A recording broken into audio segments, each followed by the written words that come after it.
పూజ చేసి దాని మీద వంట చేస్తే తినదంటే ఈవిడ. అదే నిజమైతే రైతు భూమి పూజ చేసే వరి పండిస్తున్నప్పుడు నువ్వేం తినకూడదు? మరి తినేస్తున్నావే. షాపుల్లోంచి నువ్వు బ్యాగులు తీసుకొచ్చినప్పుడు దాని మీద ఎవరి ఫోటోలు ఉంటున్నాయి? వారి ఇష్టదైవం ఫోటోలే ఉంటున్నాయి. మరి ఎలా తెచ్చుకుంటున్నావు? ఉదయం నువ్వు షాపుకి వెళ్ళి 1 కేజీ షుగర్ కావాలని అంటే ఫస్ట్ వాళ్ళు షాప్ తెరిచి ఏం చేస్తారు?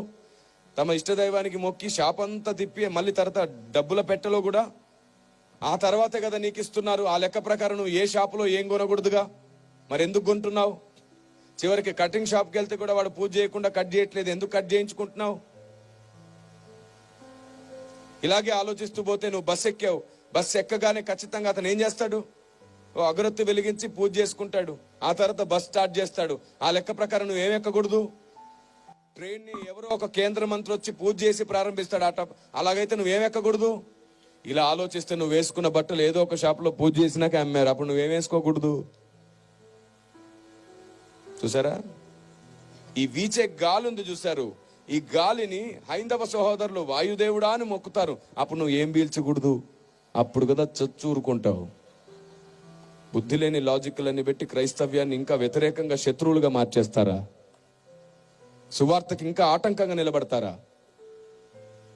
ఇలాగ ఆలోచిస్తే మీకు తెలుసా, మీరు వేసుకునే చెప్పులు, మనం వాడే ఫోన్,